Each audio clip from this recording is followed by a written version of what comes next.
on.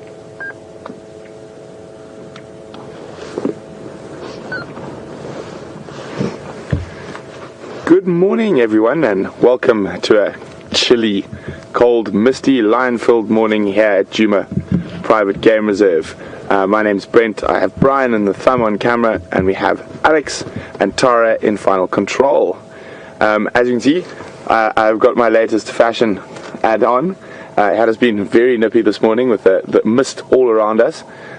It's 16 degrees Celsius, 61 Fahrenheit. Although it feels a lot colder because of the dampness in the air. For those of you who weren't with us on the sunset safari, we've come back to check on the Nkuhuma pride, who are still feeding on this hippo carcass. It doesn't look like the hyenas found them last night, so there's a lot of very fat, happy lions around at the moment. For those of you who might be new, we are live. You are seeing exactly what I'm seeing in real time from wherever you are in the world. We're also interactive, so you can ask us questions about what we're seeing on the drives. So welcome to everyone, and enough of me, and I think let's get back to some fat cats.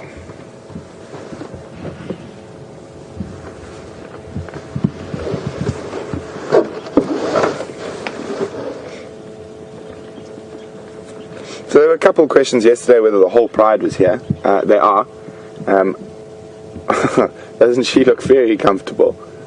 It's one of the sub-adults, just over a year old, lying up with one of the adults. That looks like a very content lion.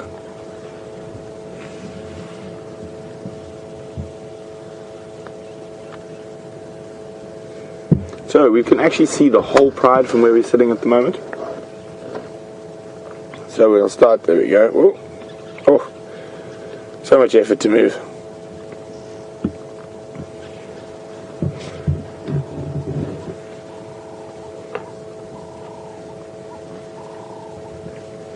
Nice thing about a cold morning like this, lots of mist. It might play a little bit, but I doubt with bellies of that size.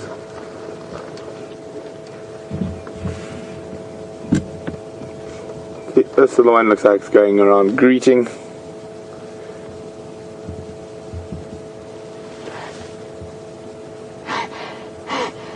Oh, bless you. Oh, I got a little piece of meat there. See, this is the nice thing about these cool misty mornings. You can see a little bit more. Oh, there we go. Bite on the tail. A little bit of playing. The lions are very, very content. They've all got very full bellies. So there's no need to be on the move or be hunting. So full of the joy of life this morning.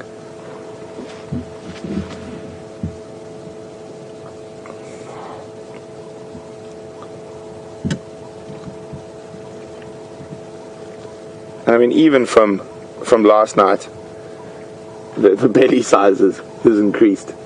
And even the speed at which they're feeding has slowed down, sort of a much slower sort of chew. But maybe we can try to show you the whole pride now. We'll start, there's one on the carcass. Or should we start up behind us? Yeah, let's start behind us. So while we've been sitting here, one of the ladies got up and walked around and has just lain down right next to the vehicle. Oh, shit. There we go. It's one of the adults, one of the older adults by the looks of things. So as far as I understand from the other guide, she's between 8 and 10 years old. You can see there's a few little scars there. More than likely those scars are from her pride mates while they're feeding. They can be very, very aggressive with each other if they're hungry and on a fresh kill.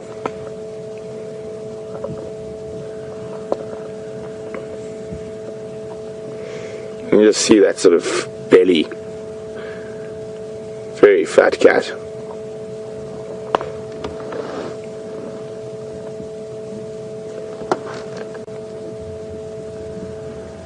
And then if we pan around,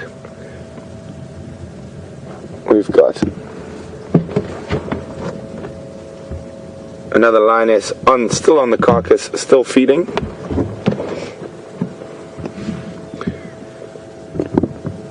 Also looks to be one of the adults.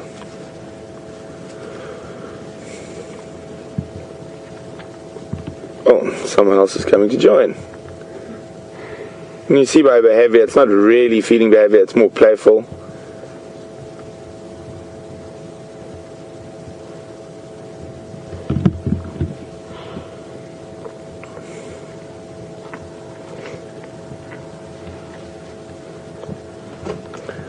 And we've got another adult lying up there.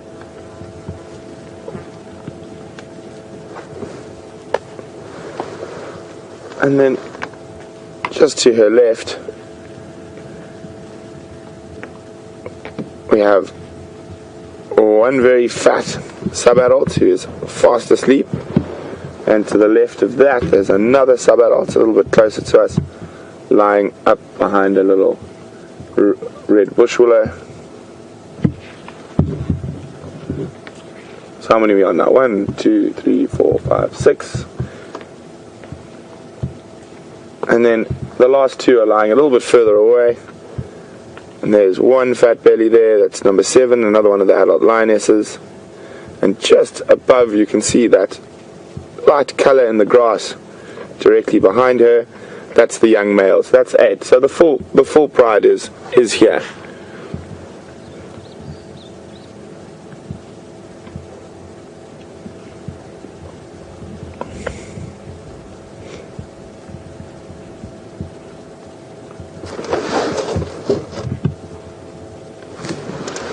They all look like they've just heard something. Oh, stalks on.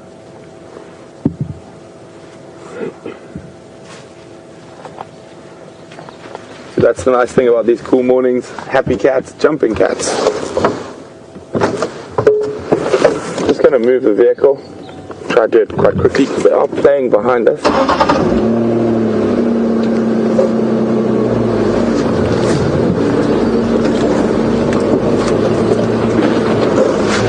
Just got to be quite careful because we're surrounded by lions at the moment.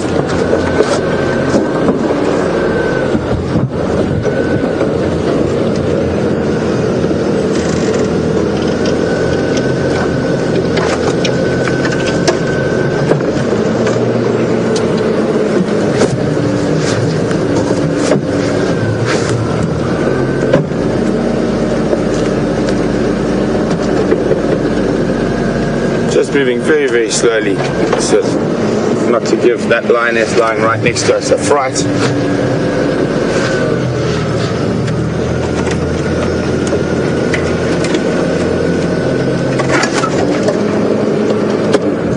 So if the game is going to happen, it's going to happen out here to our right. So every time that sub-adult seems to move away to try to find another place to sleep, one of the adult lionesses seems like to go jump on her.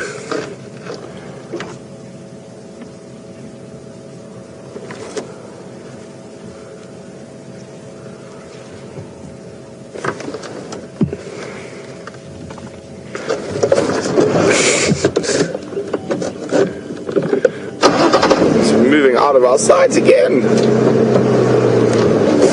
After my million-point turn. No, if you got them through the trees there. No.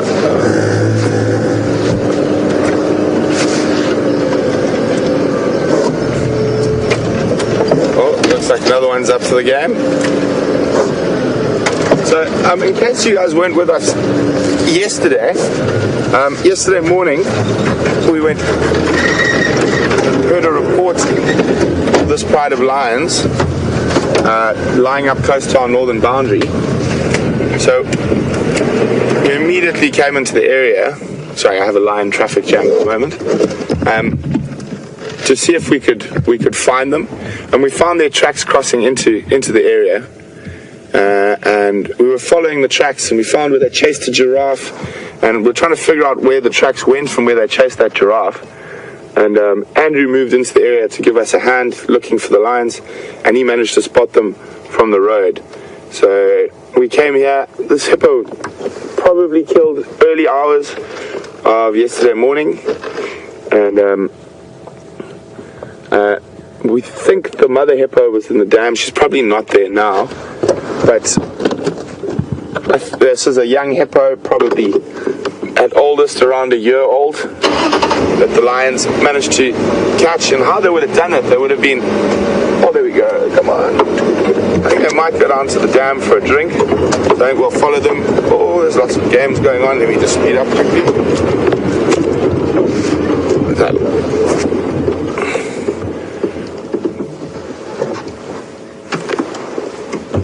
So they probably would have managed to, some of the lions would have jumped onto the young hippo, while the others would have kept the mother busy.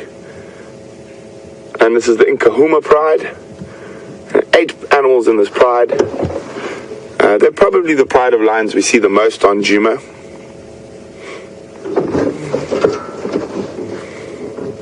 Oh.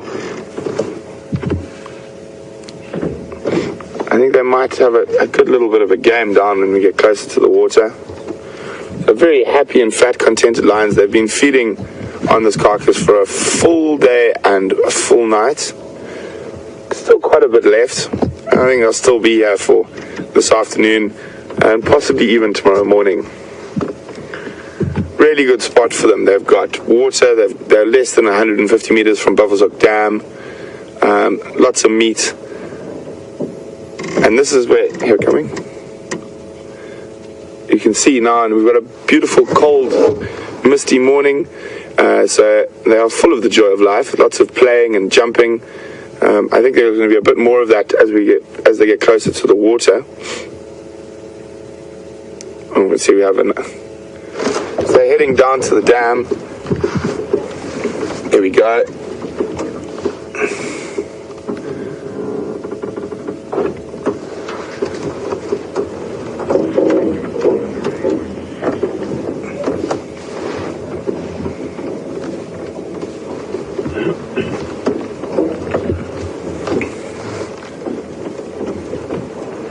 What we're going to do is we're going to try, as soon as this sub-adults cross the road, we're going to try to zoom up ahead so we get them down by the water.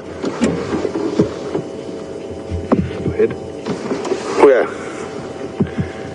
Another lion traffic jam. I'm going to go a different way. As we might experience a little bit of breakup as I drop into a drainage line to try get in front of the lions.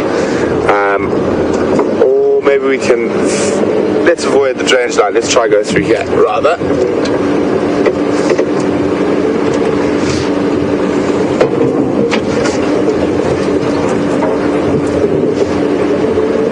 So there is a hippo still in Buffelshoek Dam, I can see ahead. With a heron sitting on top of it.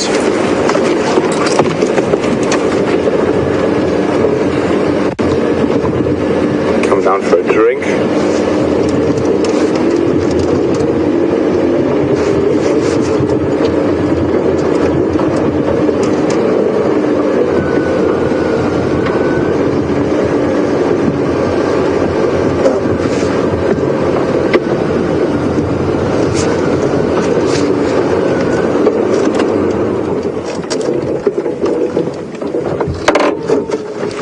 Lions and leopard will often choose to drink in these shallow little spits of a dam, and the reason for that is it helps them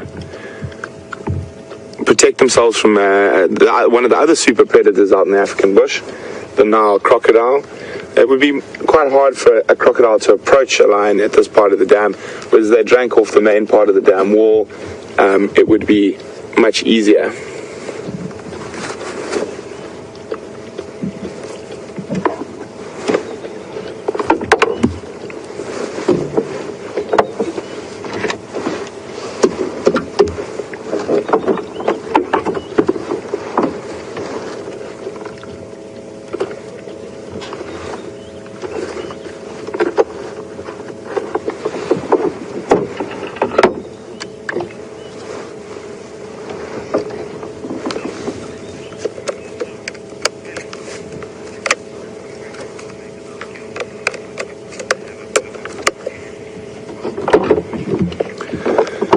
Good morning, Thelma.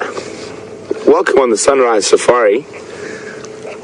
Thelma would like to know, with full bellies, will they wait till they're hungry to kill, or will they kill if another opportunity comes?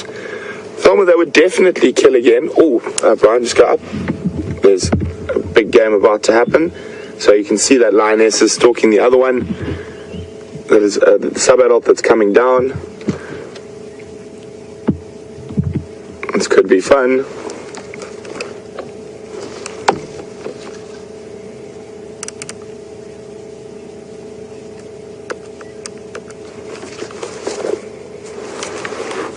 Oh, spotted.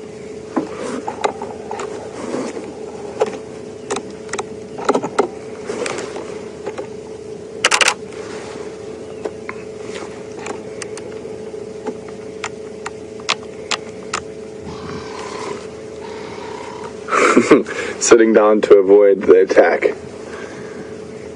Oof.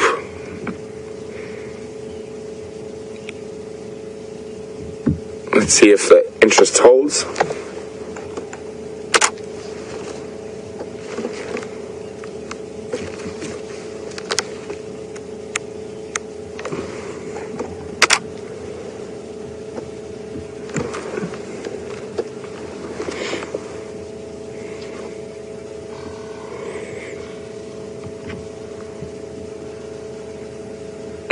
Ears are still flat. Oh my goodness. Did you smell that, Brian? So we're directly downwind of these other two lions that are lying next to the car. And they're very, very smelly this morning.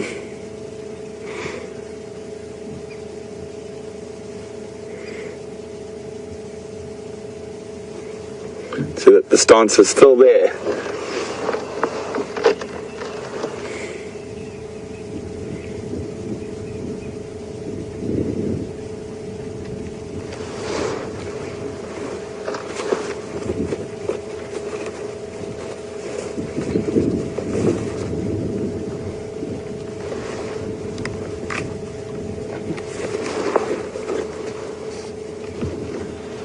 There we go, boom! Isn't that amazing? Oh, the hippo just saw those lions running in movement and they didn't like it, so we heard that behind us. Nice. That's a wonderful thing about lions on cool, misty mornings. They really like to play.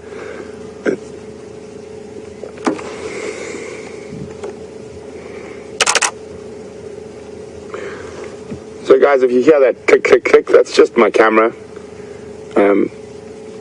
Taking a few still shots.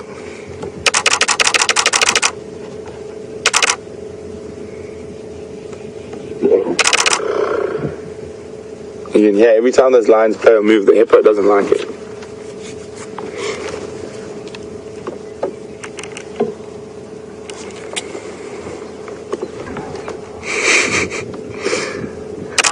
And the funny thing is, it's the old ladies who seem to be wanting to cause all the trouble this morning.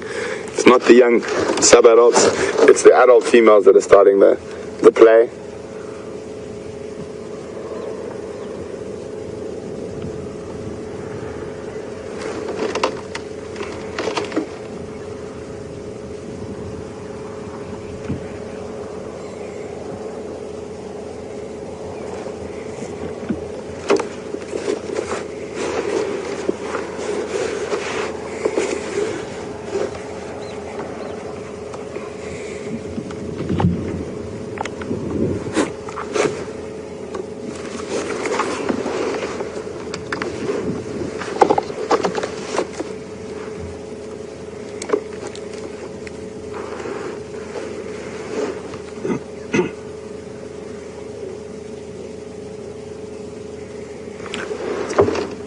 Hi, Rumay, and welcome on the Sunrise Safari. Rumay is asking, how much cold, what sort of temperature of cold can a lion tolerate? Well, Rumay, they do, I'm not quite sure on the Fahrenheit. I think it's around, I've seen them in below 0 centigrade, which is somewhere around 30 Fahrenheit, if I remember correctly. I think it's 32. But they can tolerate quite cold weather.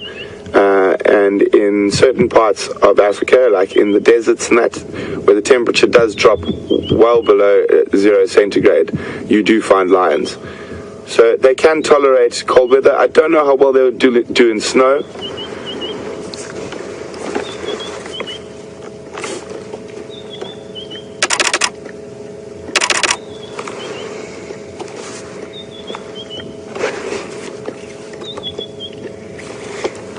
But fortunately for these lions, I think I've only, if my memory serves me correctly, I've only personally ever seen frost in this area once in the last 10 years. But you will notice lions that do live in slightly colder climates do have often thicker coats, and that's just a regional adaptation to deal with the cold.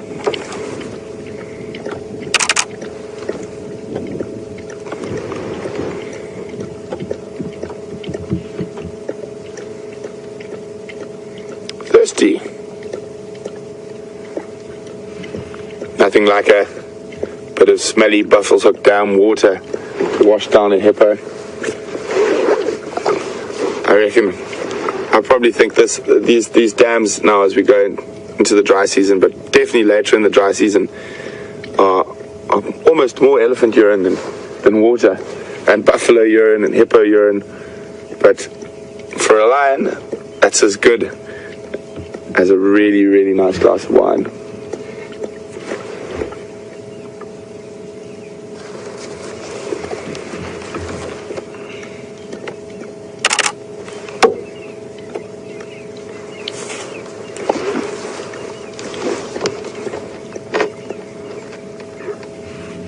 Oh, stretch, no, flop.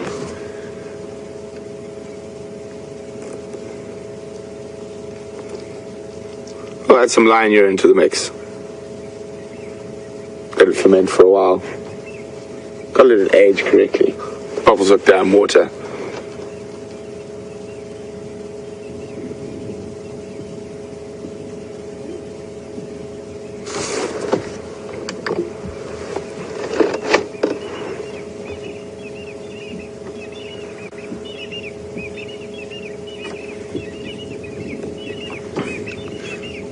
Hi Donna, welcome on Sunrise Safari. Donna is saying she's quite surprised that there are no hyenas here yet. And what's my opinion on that? Me too, Donna.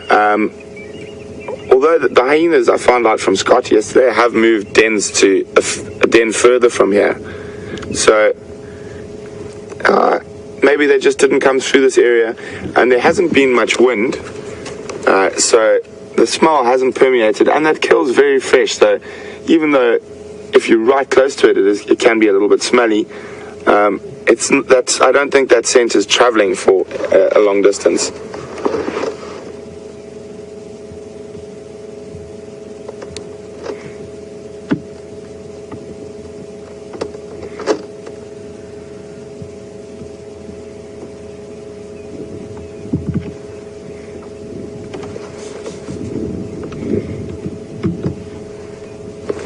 Just going to reposition the vehicle quickly. Oh no, I think, can't see what's going on up there.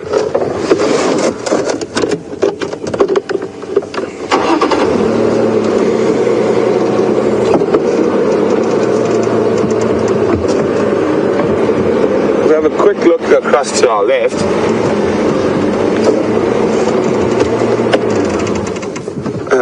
We will come back and have a better look just now, but there is a hippo. Now it's near impossible to say whether it's the same hippo that was in here yesterday. I don't think so. I think this is a different one. The head looks a bit bigger to me. Looks like this one's possibly a young male, but with the grey heron sitting on the head. But we will come have a look a little bit later. Let's keep up with those lions before it gets hot, because the sky is clearing really quickly at the moment. Lots of blue coming through.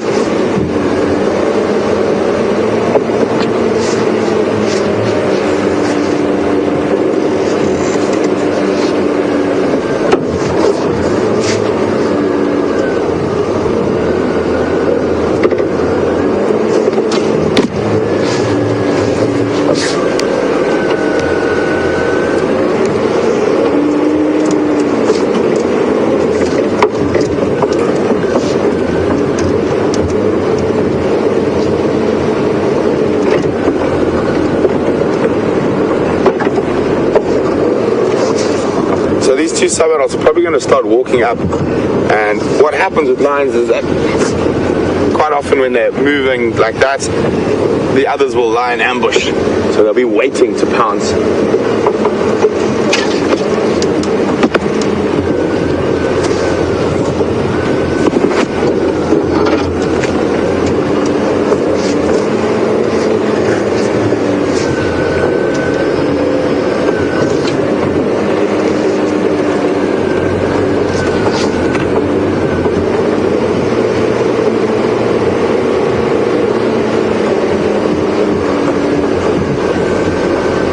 Let's see if we can spot the ambush.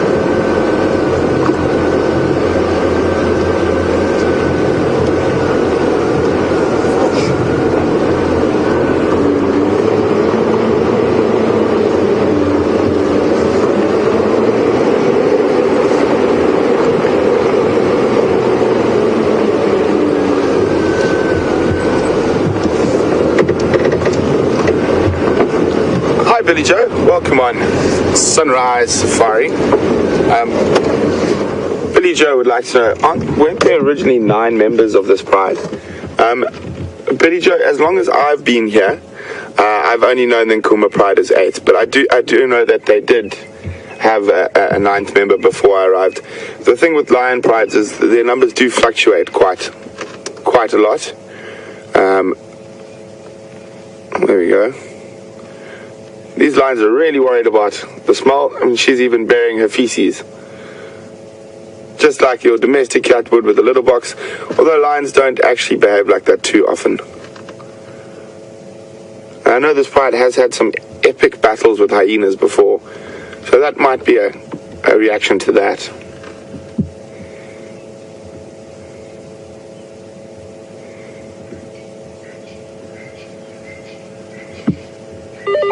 Involved services track to Bomb Junction.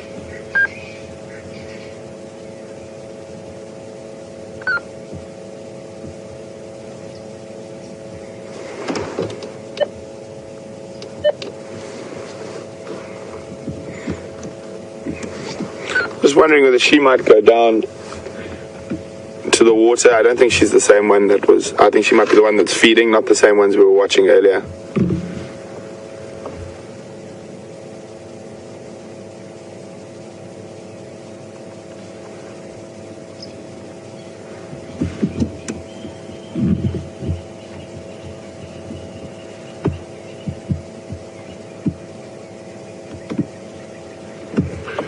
He's walking just off the front of our vehicle here. I think we're going to change our plans and we'll wait for her to pass, and we're going to shoot back down to the water. Maybe those 2 sub-adults are going to be the ambush, laying an ambush and not being victim to an ambush.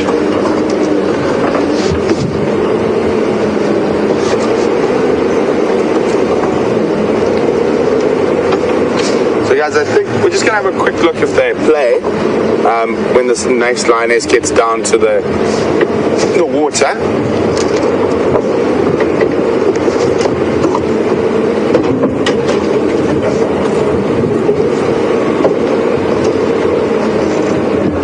So we'll just sneak into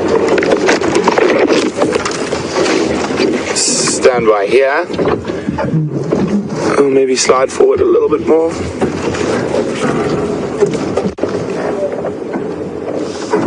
So we've got these 2 lying down here next to the dam, and there's an adult lioness. She spotted the ambush, so she's changing her direction, but still coming down behind us.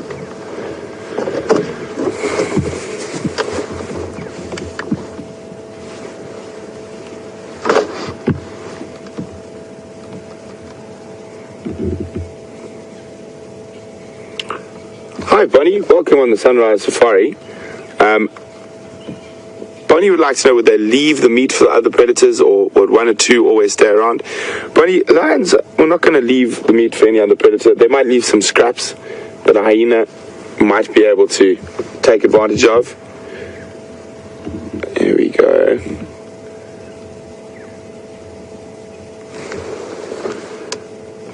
a stalk is on.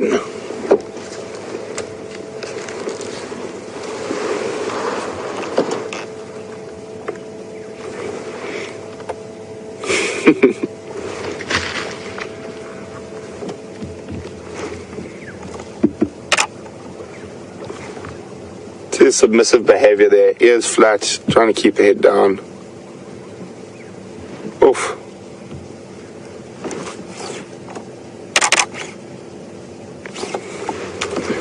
Oh, hasn't this been wonderful this morning? We're still going to hang around here for a little bit, but I don't think there's going to be too much action for now. So I think we're going to cross over to Scotty, see what he's been up to, and see what he's found for you this morning. And we will be back with you a little bit later.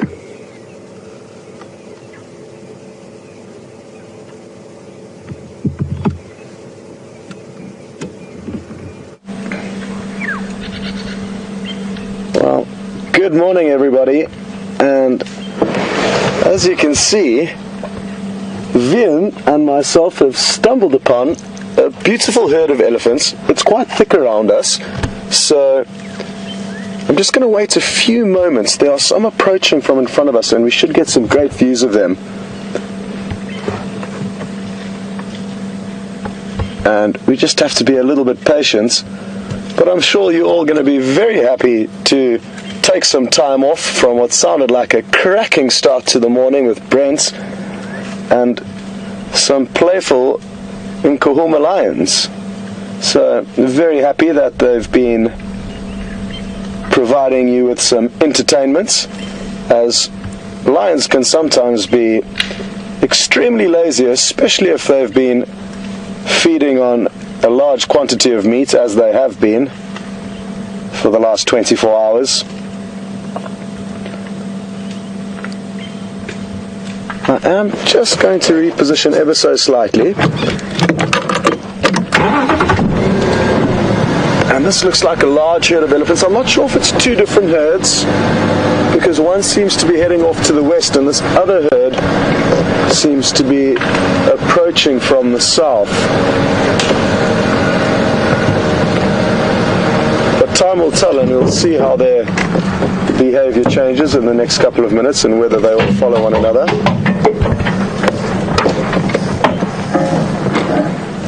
We've got a few youngsters approaching us, and like most animals, the youngsters can often be the most playful,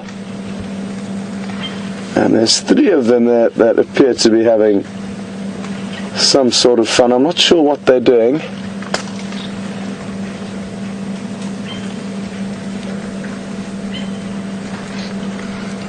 And we were brought into this area by the tracks of a young male leopard.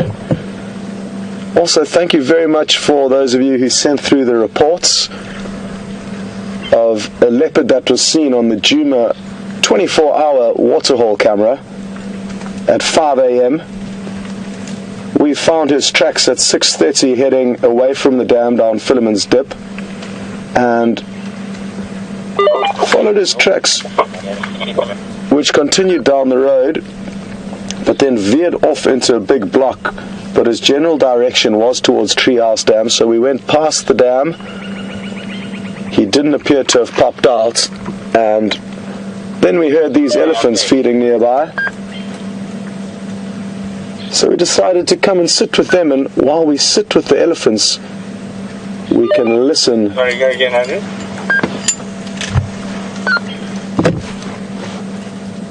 To any alarm calls that may be going on. Oh, cute, look at those two. Look like they're identical twins. Very, very similar size.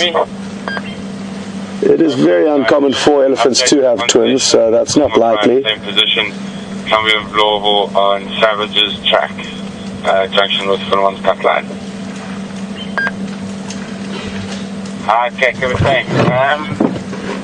Nothing, I think you're gone from out of Tuesday. I didn't have kind of a and VM and I are hoping to break our spell We haven't managed to track down a cat in the last 4 drives, and we're hoping to break that trend this morning.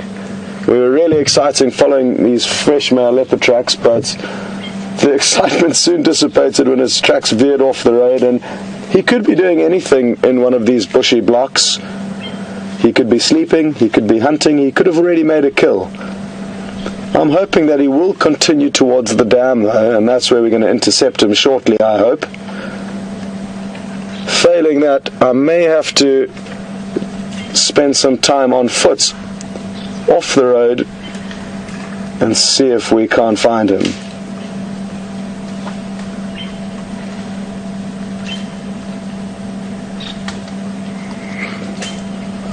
So I'm fairly certain this is 2 separate herds that have just converged on one another. And with elephants, they will come and go and pass by other herds with no animosity. They are not territorial, and therefore you can often see large congregations of various herds in similar areas. The only time where there may be some aggression is in times of drought or famine. When there's not a lot of food or water around, they may get a little bit aggressive and even chase off other animals from water holes, protecting their water. But that's certainly not the scenario at the moment. And as you can see, they're very relaxed.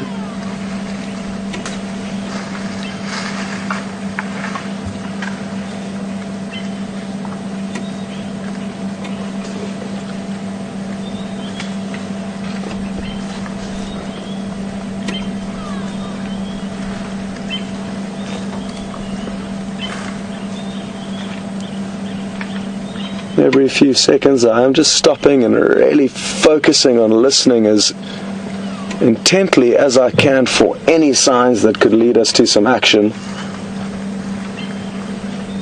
But all I'm hearing is the morning chorus, and the birds are certainly having a vocal morning. It really is interesting how it varies from day to day. Some days are a lot quieter than others. But this morning there's a cacophony of bird calls ringing out.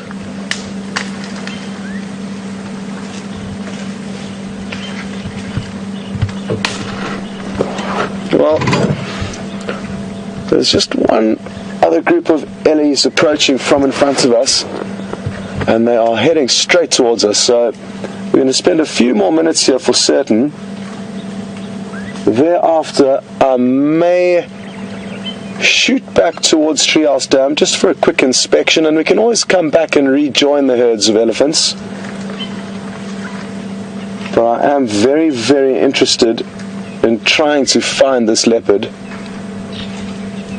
so we can all spend some time with it.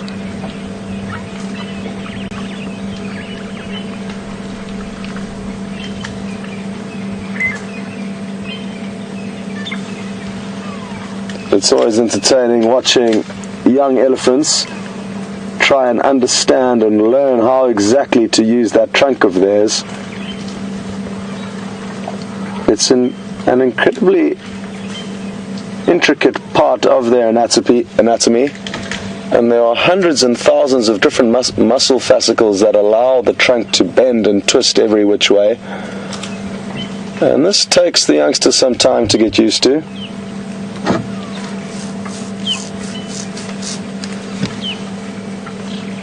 This big old cow, on the other hand, has mastered the art, and as you can see, she can casually pick up even the smallest of little morsels with her trunk. Here we can see her sniffing intently, and they will use their sense of smell to find water as well as tasty morsels and different plants.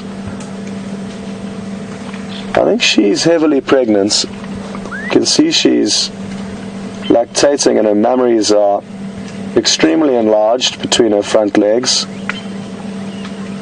And due to the fact that she could be pregnant, and I think she is, I'm going to factor that into the equation in case she may be a little bit temperamental and moody.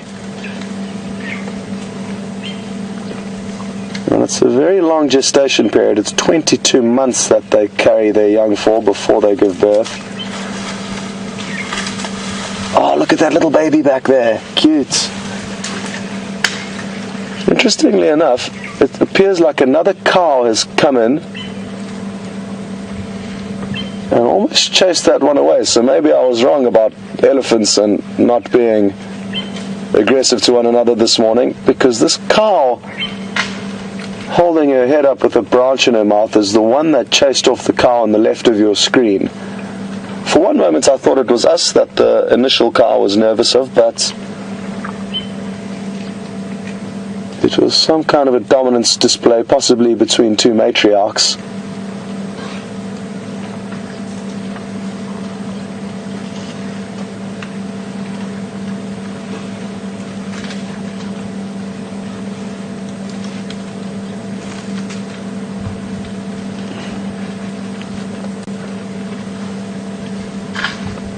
They do have these massive, massive ears, which interestingly enough make up 20% of the surface area of their body.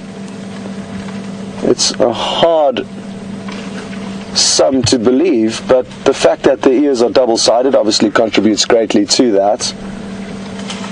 And the reason why they have these massive ears is not for hearing, it's actually for cooling. But this morning, because it is nice and cool, they are not fanning the ears and pumping litres and litres of blood through a network of veins to keep cool, because the weather's nice and cool. But as it heats up today, we'll notice their ears beginning to flap more and more.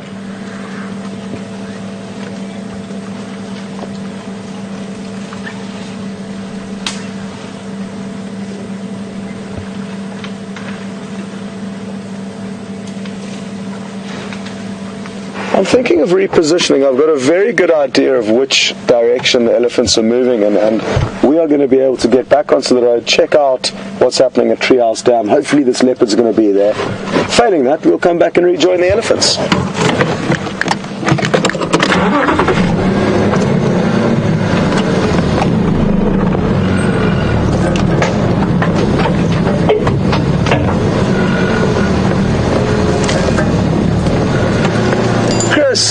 From Yosemite, good morning and welcome.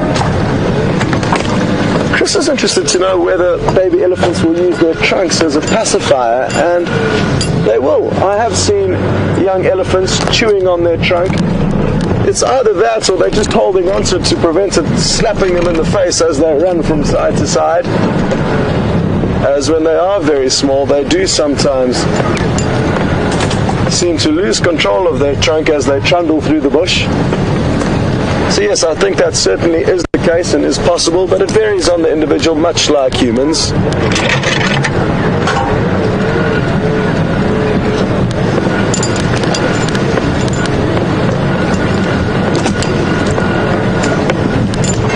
There are so many elephants around here. It's a pity it's quite thick. But not to worry, they are heading into some more open areas, and if we just give them some time while we go and check up on this leopard that is hopefully going to be arriving at a waterhole where his tracks were leading towards.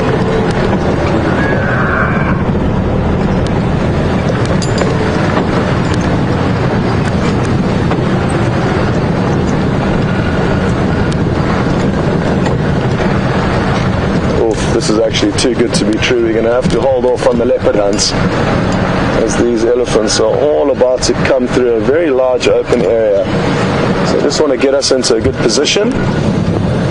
Give me a moment or two, and then we're going to be in for a wonderful, wonderful sighting.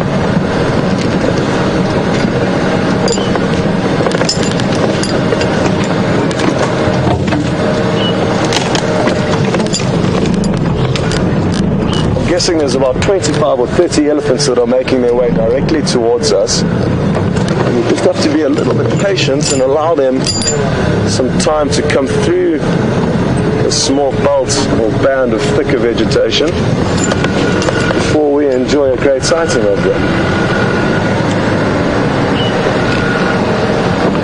I think this is the place to wait.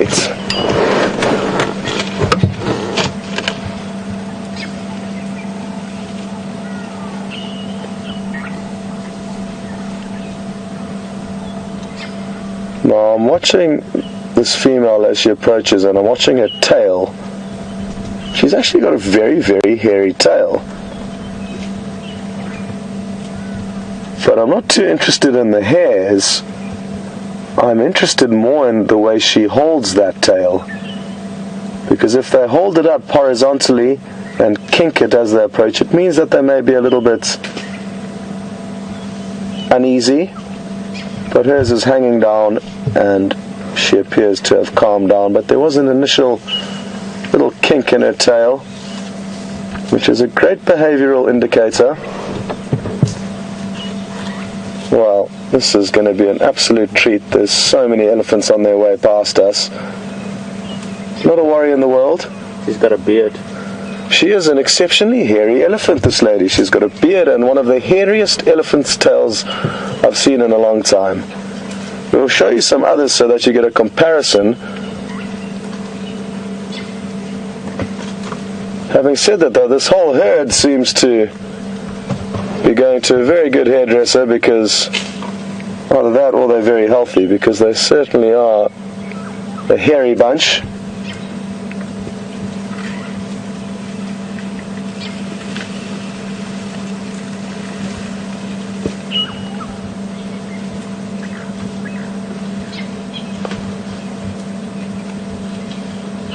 There's one female here that appears to be in season.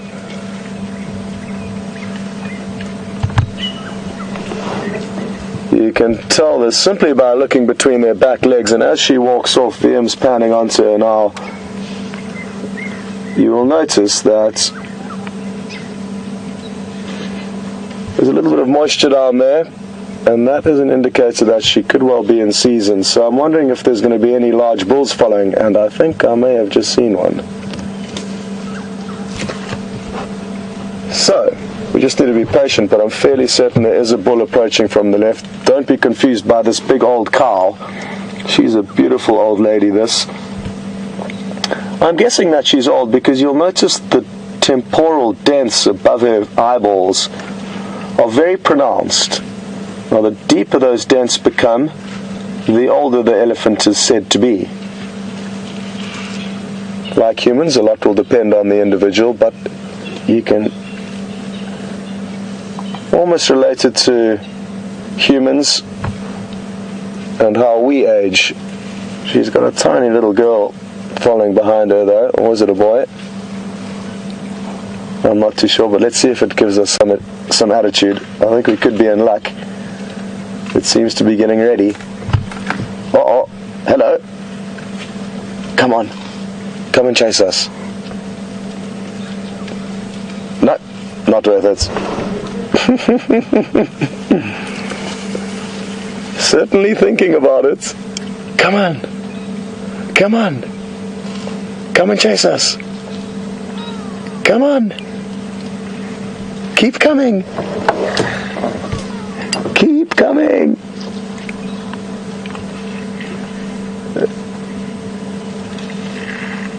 Certainly thinking about it, but not willing to commit just yet.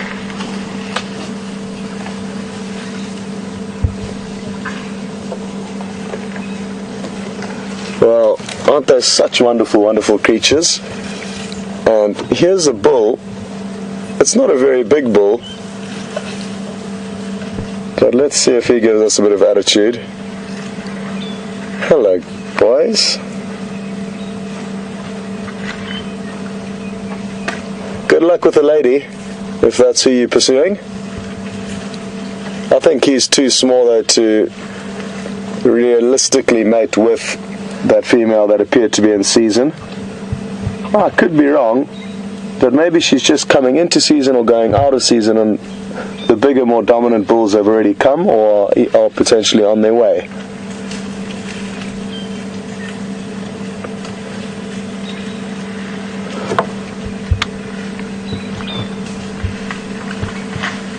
Not an easy job for VM. There's so much going on here.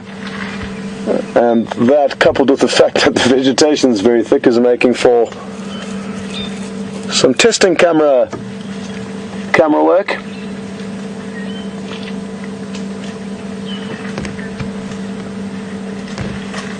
Well, I'm very glad we did reposition, because we got extremely fortunate in this open clearing that they moved through. But now we're going to head to the dam quickly, see if there's any sign of a young male leopard whose tracks we had this morning. They veered off a road into a thick bushy block, just as the elephants have done. And while we go and check up on that, I think you should go on and see what Brent's been up to with the lion for the last 20 minutes or so. We'll see you later.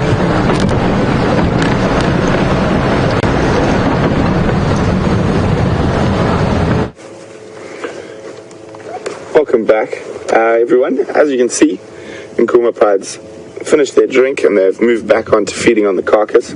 Oh, here comes the young male. So for those of you who might have just joined us or not sure what's going on, we're with the Nkuhuma pride. They killed a young hippo probably in the early hours of yesterday morning. They've eaten probably 60% of the carcass so far. And now we've got some quite playful, fat and happy cats because there's no stress. They've got water just below them. They're right near Buffelshoek Dam. They've got lots of meat, full bellies. So we've been lucky. We've experienced quite a bit of playing this morning. Some mock hunts, stalking and jumping on each other. Mobile stations with that mobile.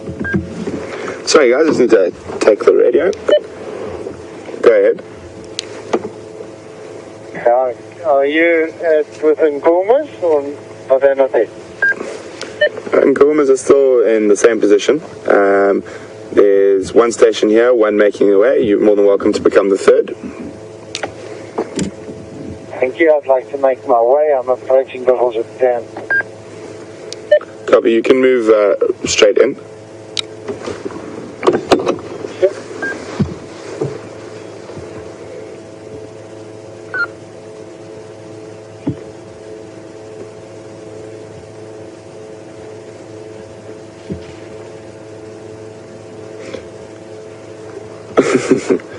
Very, very relaxed cat.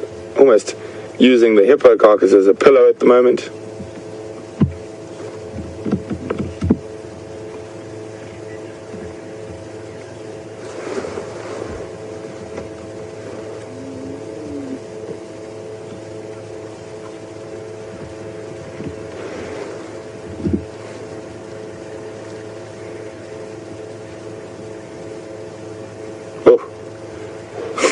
Such a big belly. I think they're probably going to be here tonight. I think it's probably going to be quite almost finished by tomorrow morning.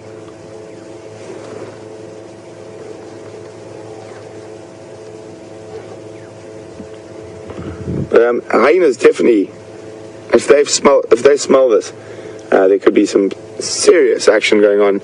But I don't think they've smelt it. The hyenas seem to be operating down in the south and west of the wall. Sorry, there's a lioness lying upwind of us, and she's very smelly this morning. One of the more interesting things driving back in here with Brian, we just went through now, is avoiding the landmines. So there's large piles of lion dung all over the place, and if you accidentally drive over lion dung, firstly you have to live with that smell for the rest of the drive, and it is incredibly smelly. I mean, it's basically rotting meat or digested meat. And secondly, if you try to approach any other animal later in the drive, like for buffalo, for example, they'll smell it and they'll just run away from you. So you have to be quite careful when you're driving around a carcass like this, because there's landmines everywhere.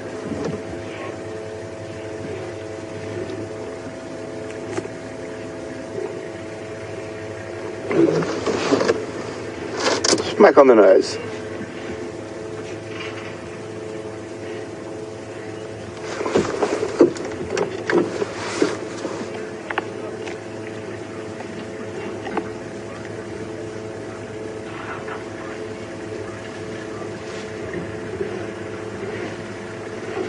Hi, Terry from California. Welcome on the Sunrise Safari. Terry, I'll get you a question now. You saw a little bit of what a lion kill would actually be like if it was fresh and they were hungry. And now imagine that aggression, but times it by about 100. They will really beat each other up, bite each other, fight, and we obviously see lions together quite often, and doing that social grooming, and they're very sort of friendly towards each other until dinner time comes. And they can be very, very aggressive, and a lot of the scars and cuts you see on lions are from fighting amongst each other. Sorry, Terry, I'm back to your question now. Just while we had that little bit of interaction, I wanted to explain it a little bit better. So Terry would like to know if one of the members of the Lion Pride got injured while hunting, would the other lions wait for it, or would they leave it behind? Terry, it depends. Most of the time, that injured animal would fall behind after a while. In some cases, I have seen them wait for an injured animal, but it is unusual. But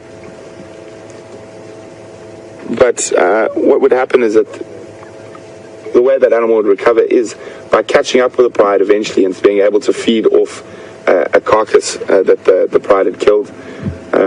Whereas if you're a solitary animal like a leopard, that doesn't happen. So an injury is far more threatening to an animal like a leopard than it is to a lion, because they're a social cat. They have the ability to come feed on a carcass that has been killed by other members of the pride. But the pride's not normally going to sort of hang around for a long time waiting for that animal. So guys, we've got the other game drive vehicles in here now. I'm just going to reposition so they can come in and have a good look.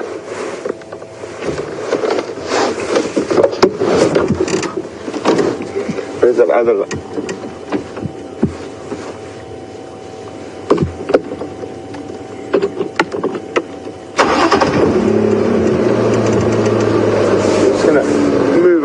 To the other side of the carcass so the other vehicles can also get a good view.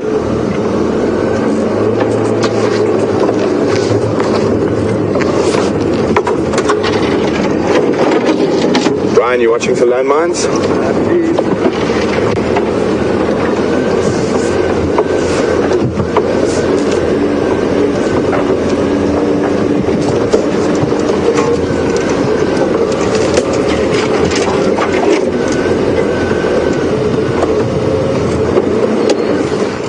Stop moving.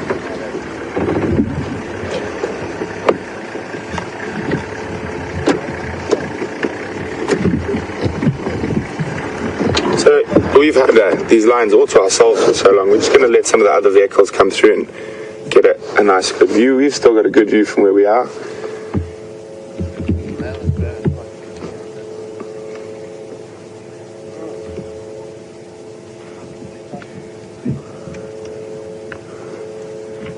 Guys, we're going to cross across to Scott quickly, see what he's been up to this morning, and we'll be back with you a little bit later, especially while there might be the last sort of cool of the morning. We might still see some more activity from the lions. So over to Scott. Enjoy your time with him.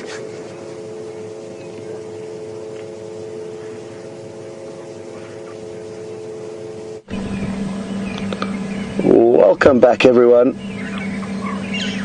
And we didn't find the predator we were looking for here at Treehouse Dam, but we found another one. And I'm going to leave it up to you to tell me which bird of prey this is. It's not an easy one. But send your answers through to questions@WildEarthTV, or on Twitter you could hashtag Safari Live.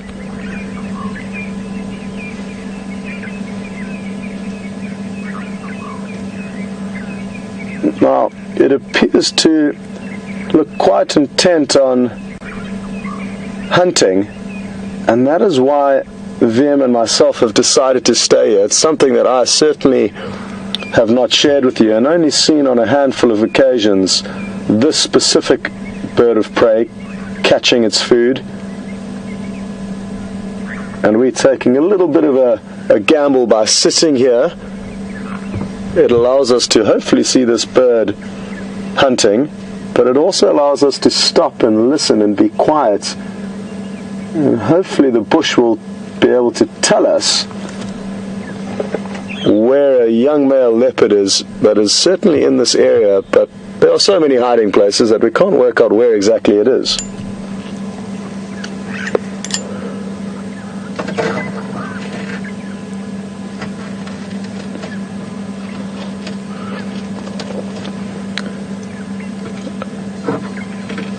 As VM zooms out, you will notice where this eagle is looking for its potential food this morning. He's looking down into the dam.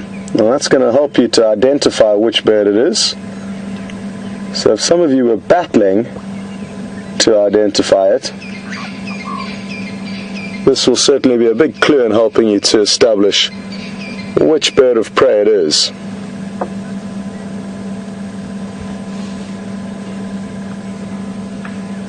There's a very large mammal in the middle of the dam.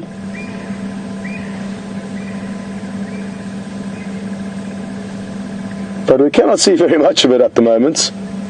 Just a small portion of its back, and occasionally its nostrils will pop out on the left-hand side of that lump of back.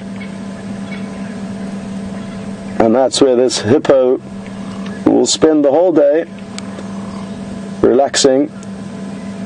They are nocturnal grazers, so they head out of the water. They're the nostrils. And they can stay for about 3 to 5 minutes underwater. This one seems to be breathing more regularly than that, but when required to, they can hold their breath for a long period of time.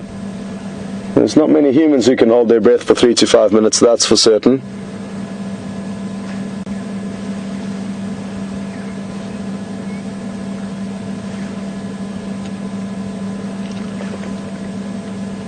We were discussing the incredible abilities of this bird of prey in order for it to catch its food, which is fish, understandably, because that's where he's looking down into this dam. And it's an incredible feat that they managed to pull off, because this water is so murky that they can't see into it very far. And I'm very interested to try and show you one of them catching a fish. The fish in this dam are predominantly catfish or barbel, which occur almost throughout the world as far as I'm aware, but you do get different species and variations depending on where you are, most of which have all got cat-like whiskers, hence their name, catfish. A few months ago at this same dam we saw the catfish breathing, and you can literally see them coming up and opening their mouth to get fresh air, and they do have the ability to process oxygen and can spend hours on land and then be returned to the water with no problems. So they're a very unique fish, and only when they are breathing it would make for an easy opportunity for this fish eagle to, oh, well there we go, I just gave away which bird it is. And I'm sure the final control will send through the answers. Well done to Suzanne and Joanne. You were the first two to get the correct answer. And it's a juvenile African fish eagle. It can be mistaken with a bird called an osprey, but an osprey has got a yellow eye, whereas the fish eagles have got a dark brown eye. So very well done to Joanne and Susan Wolf.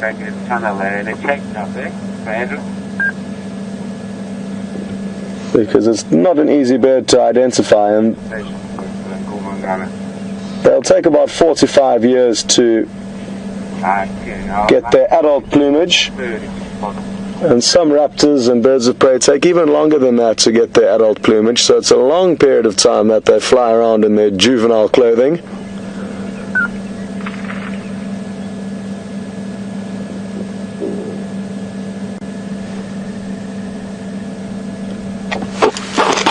you'll notice there's a small bird sitting in the tree to the right.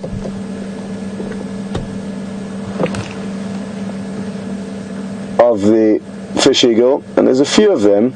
Not easy to see from here, but those are African green pigeons, beautiful, beautiful fruit-eating pigeons that have a very parrot-like coloration. They've got bright green feathers as well as yellow feet and yellow beaks.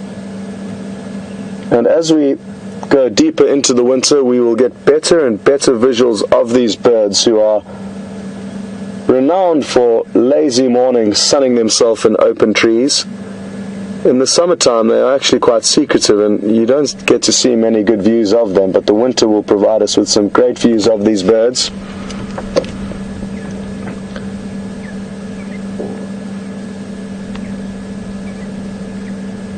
And it was yesterday afternoon that we saw a gabar goshawk flying away with a kill, and I think that it could have caught one of these African green pigeons. The only thing I could see on the kill was the bright yellow legs, which not too many birds have in this area. All the feathers had been plucked off by the goshawk, so I was just going on leg coloration and the size of the body that remained after the goshawk had fed on it for a small while.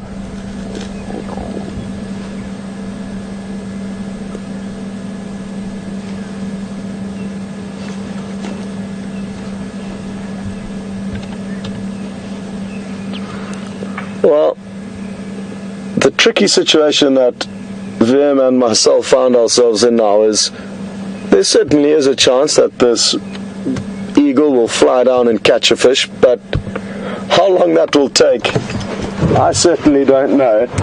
And I think we might just spend a few more minutes here. If we see any action, we'll be sure to let Alex and Tara in the final control know. But for now, I think it might be more entertaining with the Lions and Brent, so we'll catch up with you a little bit later.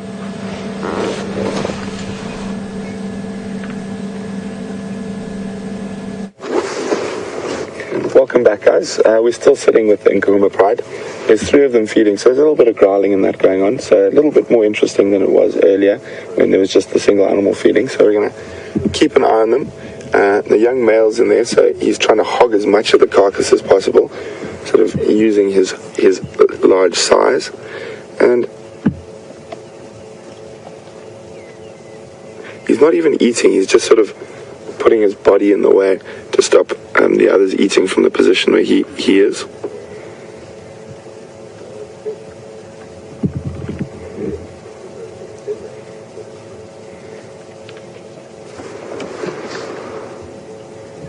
They are making short work of this hippo.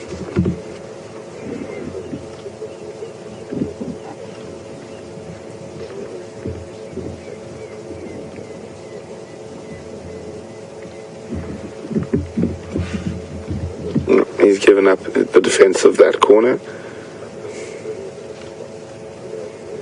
And you see that huge belly, it almost sways from side to side as he walks away.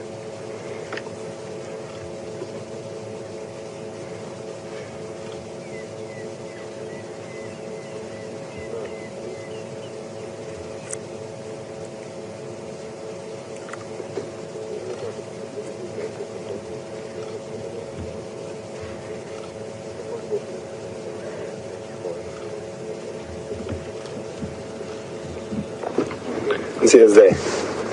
We were a bit of playing. The morning's still quite cool, but the mist has burnt off and the sun's starting to shine. There we go. Still a bit of growling around the carcass.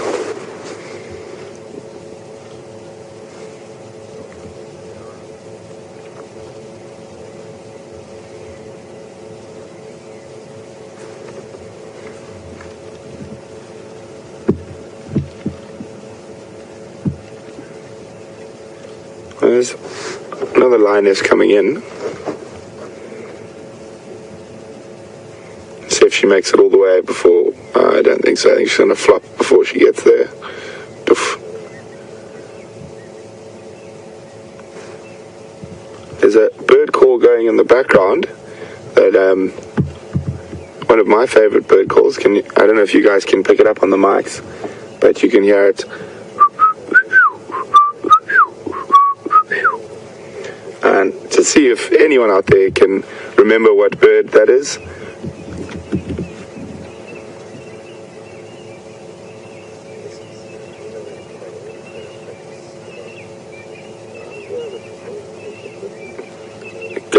Really going at it this morning.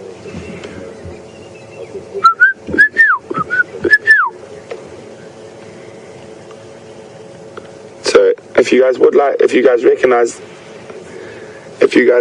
that call, you can send your answers to questions@WildEarthTV, or you can just use the hashtag #SafariLive if you're on Twitter.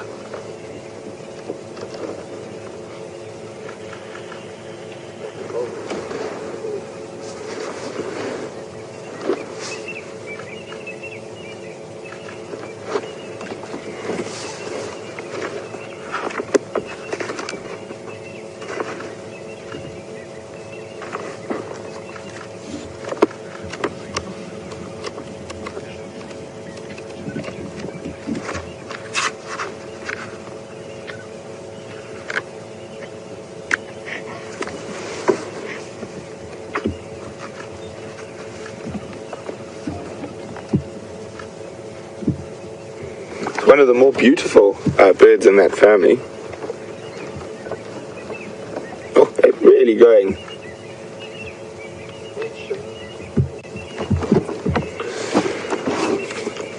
Oh.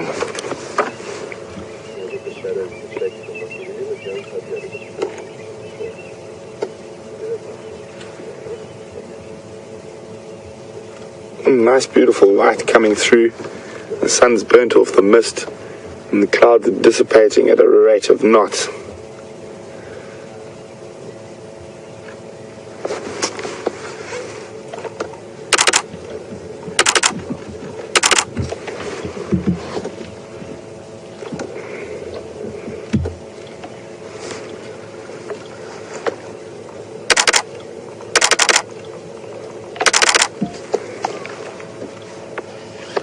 So just a quick recap for those who might have just joined or missed out on the last two live safaris. Yesterday morning I heard a report about the Nkuhuma Pride being about 200 meters to the north of our northern boundary. So Brian and I came down, we found the tracks, we tracked them for a long time, and then we found where they'd chased a giraffe. And while we were trying to figure out which way they'd gone, Andrew came around and checked around Buffelshoek Dam, and Andrew found them for us. He did some of the hard work for us yesterday. So then all 8 members of the Nkuhuma Pride are here, and in the early hours of yesterday morning, from what we could see from the tracks and that, they killed a sub-adult hippo, probably no older than a year old, and they've now been feeding on it solidly for a full day and night, and they're definitely probably going to be here for the rest of today as well. Amazing. You can have a look at how much little meat is left on that back hip bone. They've managed to eat almost all that meat around the hip bone there. You can see the hip joints where the legs would have gone in, and she's still trying to get the rest of that meat off there. And for those of you who might be new to Safari Live, we are live. You are seeing this live from wherever you are in the world at the same time we are. We also are interactive, so you can ask us questions about what's going on. You can do that by emailing questions@wildearth.tv, or if you're on Twitter, just use the hashtag SafariLive.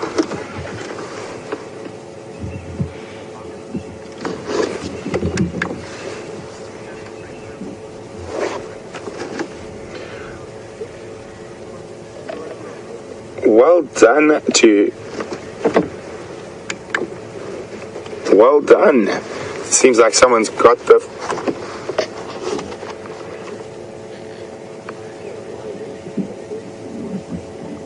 So it seems like I've been teaching you guys too well. Most of you got that Franklin right without even trying.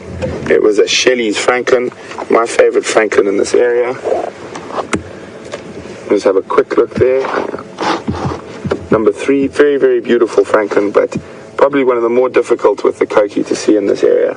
But well done, everyone. Sure. going to have to ask you harder questions from now on.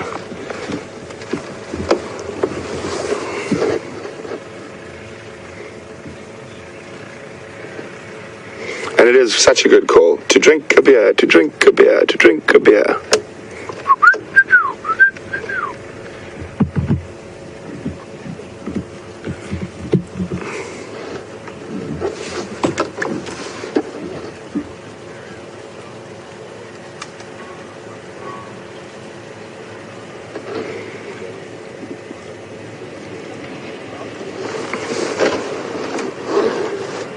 Hi, Deborah from Ontario. Welcome on the Sunrise Safari.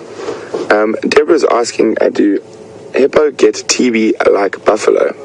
Deborah, I've never actually heard of hippo being a carrier of TB.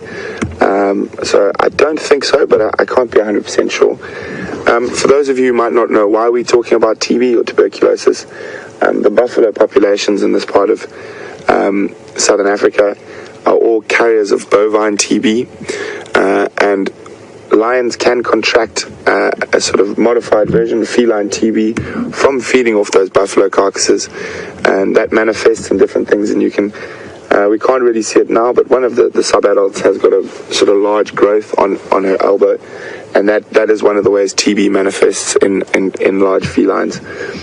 And in a lot of cases, it's not the end of the world if they do catch it, and a lot of lions can live out a full life while being carriers of TB. I'm pretty sure most of these lions will all carry feline TB, just in certain individuals where there might be a bit of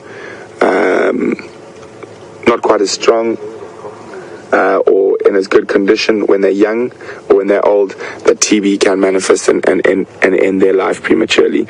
But it is a natural thing that is amongst the animals here. It's very difficult to figure out where it came from. I'm not 100% sure, but it is something, and it doesn't really affect the lion dynamics, apart from if they're young and weak, or as they get older. It might take an extra few months off their life.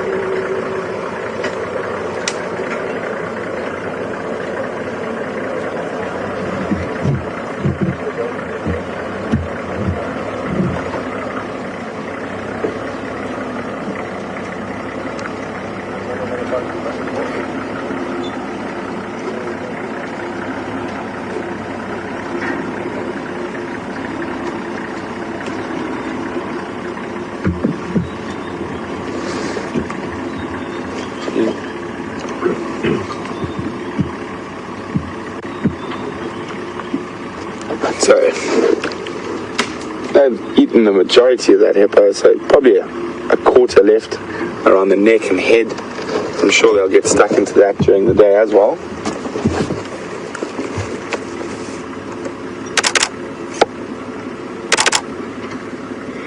Okay, if you guys hear some of those clicks, it's just my camera taking a few snaps.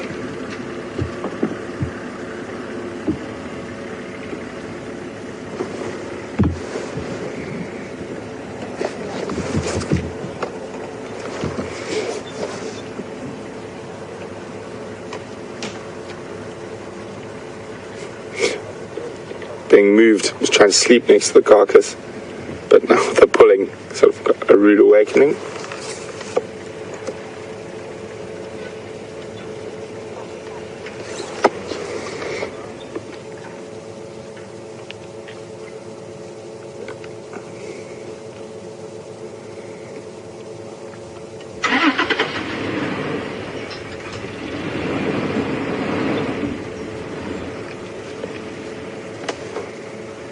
So if you have a look on her shoulder, there on her elbow, you can see there's a slight growth, and that's what I was talking about, how tuberculosis manifests in large felids. You can see there. But as you can see, other than that, she looks to be in quite good condition. Fat belly, full of hippo, so quite a happy cat.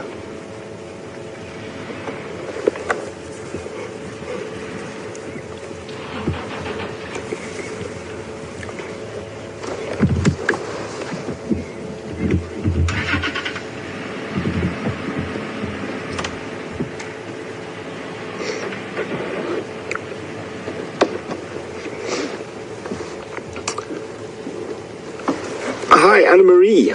Welcome on the Sunrise Safari. Anna Marie from New Jersey would like to know that because that young male from the Nkuhuma Pride is getting so large, how long do I think he's got left with the Pride? Anna Marie, that's a very good question, and it is a very variable answer. It completely depends on the dominant males. I've seen lions chased out at the age he is now, but I probably think he's still got a fair few months before he's completely pushed out of the Pride.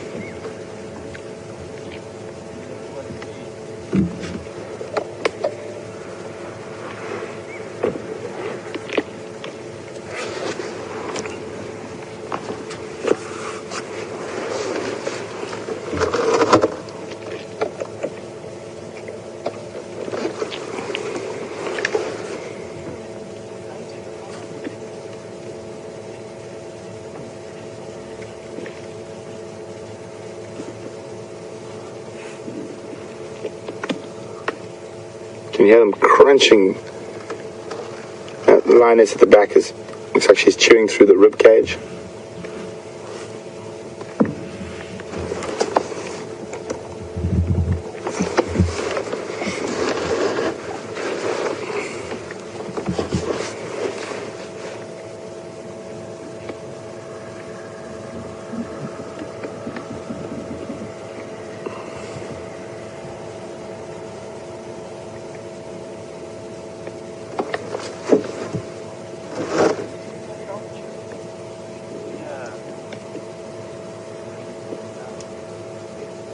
So guys, we've been with these lions for quite a long time and we've seen some wonderful interaction. I'm just going to put a question through to you, to quote The Clash, and it's completely up to you guys. We'll go with the majority. Should we stay or should we go? So those who'd like to stay or go, please let us know which you'd prefer to do, and you can do that by emailing us questions at WildEarthTV, or just use the hashtag Safari Live on Twitter. Should we stay with the lions, or should we carry on to see what else we can find this morning?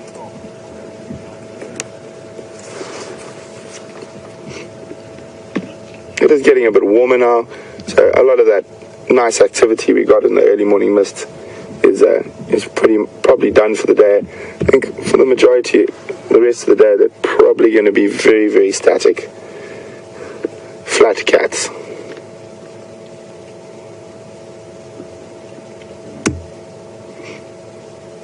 And we've been incredibly spoilt to be able to spend as much time with these lions as we have.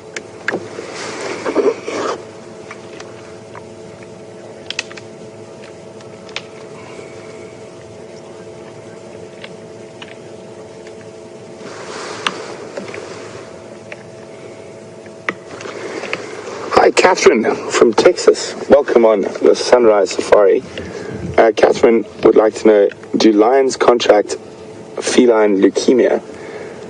Catherine, to be completely honest, I've never heard of them contracting feline leukemia, and I think the only place you'd actually be able to find out if a lion had feline leukemia would be in captive animals that are kept in zoos.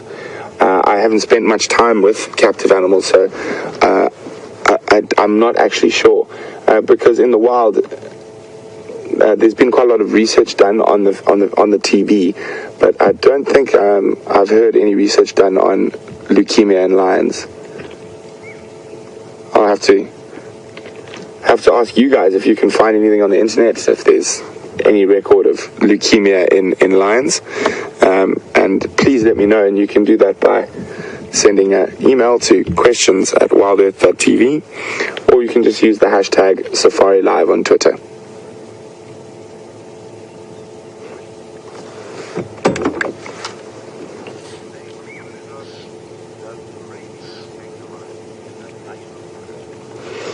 Hi, Dave. Welcome on Sunrise Safari with us this morning. Dave would like to know, does rabies affect lions? Yes, most definitely, Dave. Rabies would affect lions if one of them was bitten by a rabid animal. One of the biggest dangers with rabies with any social animal, or especially a social predator, but like a lion, because of their feeding habits. We saw how aggressive they can be around that. So while the rabies is manifesting, that can spread through a whole pride and wipe them out very quickly. So rabies is a threat to lions, but they can contract it. But I haven't heard of any rabies cases in lions in this area.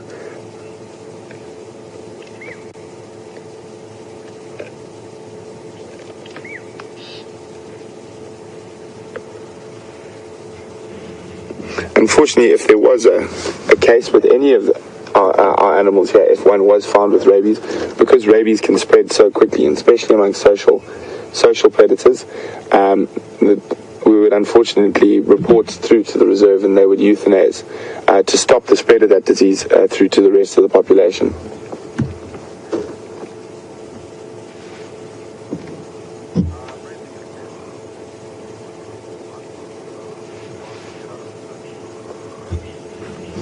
Okay, guys, thanks very much for your feedback.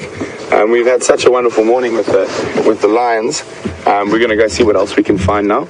And while we negotiate our way out of here and try not to drive over the landmines, we're gonna pass over to Scotty and see what he's been up to.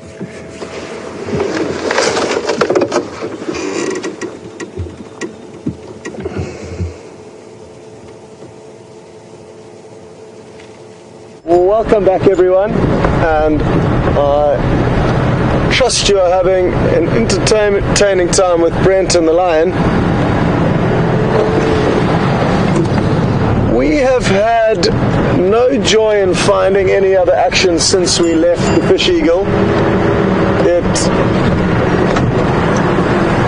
may take a long time before that bird decides to fly down and try and catch a fish, so we decided to come and look for any other action out here. I decided to head past Twin Dams, which is the area where apparently Karula has been spending a little bit of time further south of there on another property, but she could well come back in.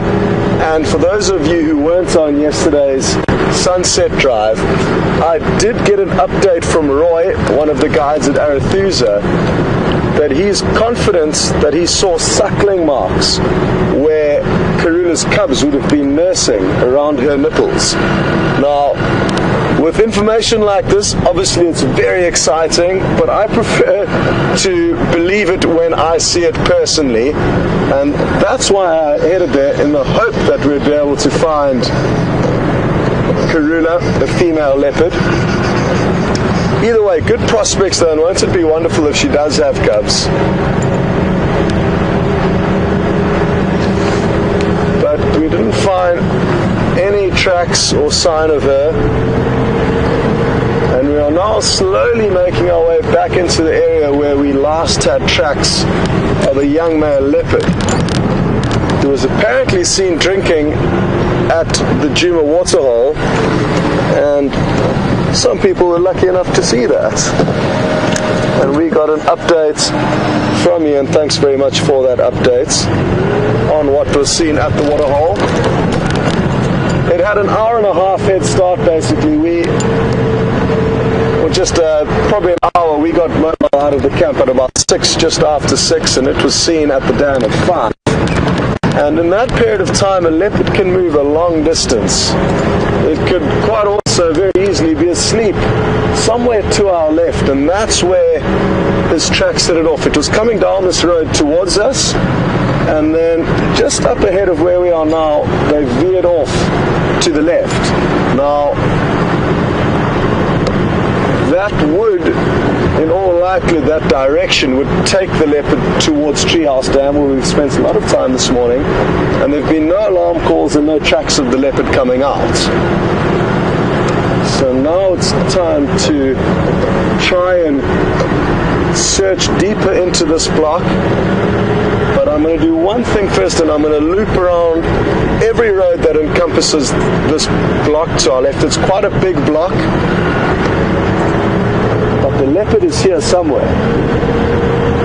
And part of the adventure and part of the fun is the searching and finding of the animal, not just looking at them.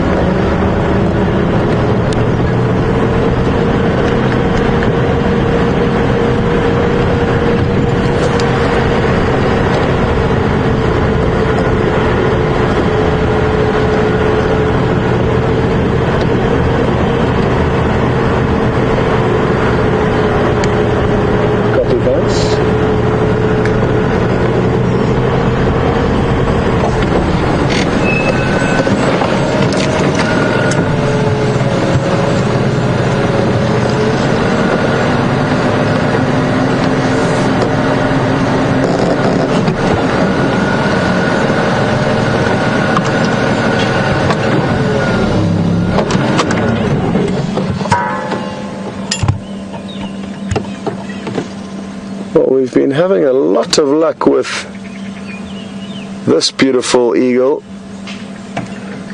It's called a Battalier, and we've seen quite a few of them up close the last few days.